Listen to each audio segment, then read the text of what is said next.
Hey guys, Ray from loveyourrv.com back again. A little update on my skirting and a little safety issue to do with propane. Now this last cold snap, I put a heater under the RV here, underneath the skirting to keep it warm. And that got me to thinking about what would happen if I had a propane leak.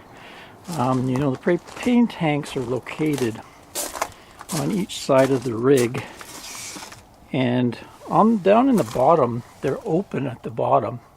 That's really designed that if there's any leak in this cabinet, propane's heavier than air, so it would just drop out and it wouldn't be able to build up and congregate anywhere. But since I put the skirting on, my fear is if I get a leak there, or also, let me take you underneath and show you the piping underneath. Here's underneath, and you can see where the hose comes down. There's actually a connector there for my low pressure for barbecue. And then you can also see the line goes down, down, down to about midway down there. And then it splits. If I can zoom in. Splits into 3 different copper tubing pipes to go to my water heater, my stove, and my fridge. And they're all under there too, so some piping that could leak under here as well. So you can see that could be an issue. Maybe I'm off base, I don't know. Maybe there's enough air that gets out from underneath the skirting that it could never concentrate to a point that you could have an explosion, but just kind of err on the side of caution. I don't know what you guys think.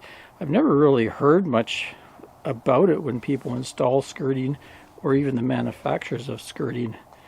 So anyway, I'll show you what really perked my interest in this. Is I use this little heater. I just have it apart right now because I'm doing some maintenance on it, cleaning the fan. But I know from past experience that it uses this little relay here as a thermostat, and it produces a spark. Let's see if I can make it do it. I don't know if the camera picks up that little blue spark. So that, if you had enough propane under there, it would click off on that heater. Boom! There's also, I have a little freezer in there running all the time, and it probably has a little fan in there as well that might have motor brushes that could spark. Anyway, what I've decided to do, just to be super cautious, is install a propane, RV propane alarm under there. Picked up this one on Amazon. It's called Safety Alert. It was relatively inexpensive. I think US Amazon goes for about 50 bucks. I paid 75 Canadian. And I'm going to install that. Kind of MacGyver myself here, a little temporary power supply. I'm going to mount it on this wood. I have a little 5 amp fuse just to protect the wiring. And I'll wire it into my battery system, tape her up, put her underneath.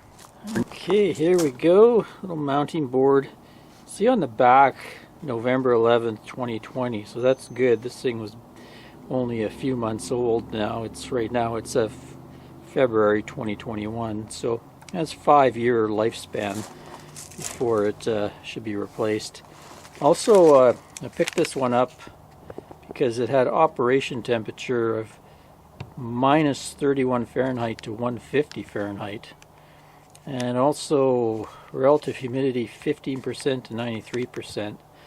A lot of the ones that aren't RV ones, they're a little cheaper sometimes, but they're for indoors in homes, so you have to watch when you buy them. I guess that's why the RV ones are a little more expensive. So we'll hook that up. I did actually put the fuse on the positive that I'm going to wire it into my existing system. Just protects the wiring in case the wire pinches or something. And I'll tape that up. Okay, so I just tie it into a 12 volt line here, and then the other negative I put on my ground bus bar there. And there we go.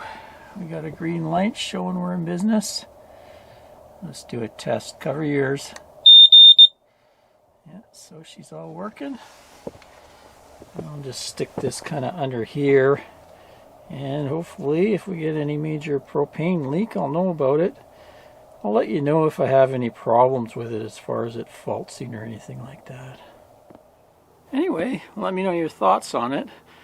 I think possibly if I was doing this again next year, I would maybe seal up that area and then run a venting tube.